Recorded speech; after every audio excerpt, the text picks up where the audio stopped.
Especially if you have the blood of Jesus in your heart.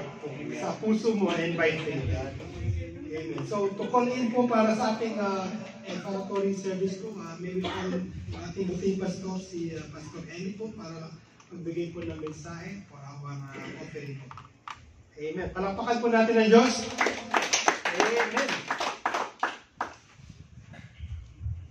God is good. All the time. All the time. God is good. Amen. So, napakaganda ng mensahe, no?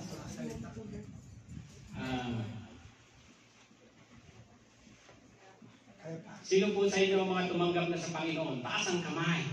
Ayan. Lahat tumanggap na sa Panginoon. Amen. At naniniwala ba kayo mga kapatid? Kapag tinanggap na ninyo ang Panginoon, kayo ay kabahagi na sa bayan ng Panginoon. Amen. Kayo ay kabahagi na sa bayan ng Israel. Amen? Ang bayan po ng Panginoon ay ang bayan ng Israel. Alam niyo po sa Old Testament, no? Kung babasahin natin yung Old Testament, lalo na dun sa Leviticus, no? Napakaraming ipinag-uutos sa bayan ng Israel. No? Ang daming ipinag-uutos ng Panginoon. Ang daming pinag-uutos ni Yahweh. At once na ikaw ay sumalungat, totally dead, mamamatay. Ganon. Magkaroon ka ng ketong. Oo. Ganon nung panahon na yun, nung panahon nila Moises. No? Yung mga ipinag-uutos sa kanya, pag sumalungat ka, mamamatay ka. No? Yung pag makasalanan ka, pag gumawa ka dun sa Art of Covenant, mamamatay ka. Ganon yung batas ng Panginoon nung panahon yun. Pero dahil sa pagmamahal sa atin ng Panginoon, dahil nakita niya na marami ang makasalanan, maraming kitungin, no? Maraming may mga sugat, no? Maraming mga makasalanan, ipinadala na ang kanyang bugtungan na si Jesus Christ. No? Pinadala niya. Kasi nga, kung hindi niya gagawin yun, baka naubos ang bayan ng Israel. No? Kaya ipinadala niya si Jesus Christ. No? At ang isa sa pinag-uutos ng Panginoon nung time na yun ay yung pagbibigay. No? Kung titignan natin yung Leviticus, chapter 27, kung babasahin po natin yan, yung buong Leviticus na yan, alam niyo po, nung binasa ko po yung buong Leviticus na yan, ng chapter 27, ano po yung mga balahin po, nagtayuan. Bakit po? Yun nga po, katulad ng binanggit ko sa inyo kanina, kapag sumuhay ka sa utos ng Panginoon, mamamatay. Hindi lang ikaw, maging yung lahi mo, kapag nangako ka. No? Kaya, dito, sabi dito, doon sa utos ng Panginoon, sabi dyan sa Leviticus chapter 27, verse 30, sabi niya, at lahat ng ikasampung bahagi ng lupain, maging sa binhi ng lupain, o sa bunga ng punong kahoy, ay sa Panginoon. Amen? Amen. Magiging banal sa Panginoon. Amen? Ngayon, pagdating po sa 32, ang lahat ng ikasampung bahagi sa bakahan naman ha, sa mga hayupan to, o sa kawan o anumang madaanan sa tungkod ay magiging banal sa Panginoon ang ikasampung bahagi. Amen mga kapatid? Amen? So, nung time na yun, ang pagbibigay ng mga Israelita sa Panginoon ay sa pamamagitan ng kanilang mga ani sa kanilang lupain. No? At sa pamamagitan din ng kanilang mga alagang hayop. Binibigay nila yung kasampung bahagi dahil doon ay sa Panginoon. Ngayon, sa panahon natin ngayon, dahil wala naman tayong, siguro, yung may mga lupain dito, yung may mga sakahan, dapat din na ibigay din natin sa Panginoon yung ating ari, di ba? Tama. Ganon din sa atin, Tama. sa trabaho natin, sa kinikita natin. Kasi po, yung bakahan, yung hayupan, at saka yung sakahan, no? Yung taniman, lahat po ng kinikita doon ay sa Panginoon. Binanggit po dito eh. Ganun din po sa panahon natin ngayon, lahat po ng ating kinikita ay sa Panginoon. Bakit po? Kasi po, Panginoon po ang nagbigay sa atin yan. Amen? Panginoon po ang nagbigay sa atin ng trabaho. Amen? So kaya nararapat lang na ibalik din natin yung para sa Panginoon. Ano po yung para sa Panginoon? Yung ikasampung bahagi. Amen? Amen. Alapan natin ang Panginoon. So yun po ang ipinag-uutos ng Panginoon. Pero may sinasabi ang aklat ng Matthew. Ibigay ninyo ang inyong mga handog o ikasampung bahagi ng ayon sa inyong kalooban at hindi napipilitan lamang. Amen?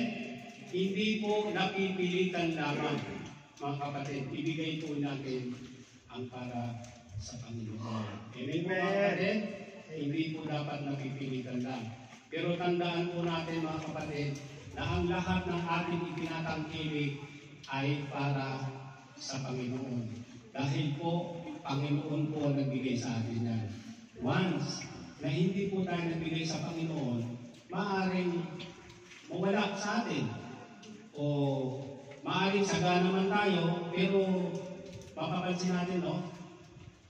Yung mga naghahabol sa pera, lalo na yung may kinikita naman, maayos naman ang kinikita, pero mas gusto pa nila yung naghahanap pa ng ibang kita, no? Napapansin natin, parang wala din. Experience ko yan eh. Nangyari yan sa akin mga kapatid.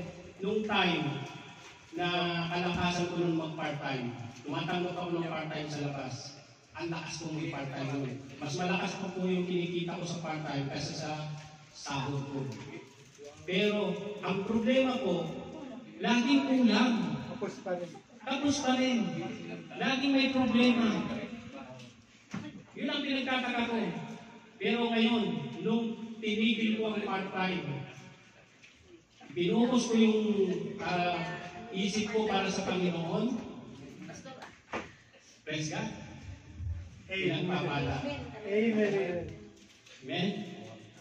Kapag nangangailangan ako, dumarating ko. Hindi, iniisip ko pa lang kailangan ko ng ganito. Bago dumating yung time na yun, may darating ng pera para sa akin. Amen. Kaya mga kapatid, encourage ko kayo na focus tayo sa Panginoon, ibigay natin yung para sa Panginoon, at higit sa lahat, yung paglilingkod natin sa Panginoon. Amen? Amen. Kailangan nakapokus tayo sa Kanya. Amen po? Amen. At tiyak ang pagpapala sa inyo. Uli ng Panginoon, magbigay po tayo.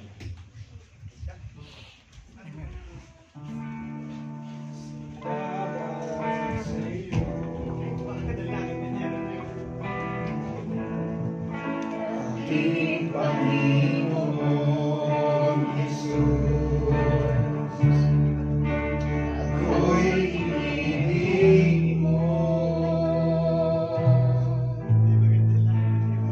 Inakilo mo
Pray po natin ang mga handog na ito.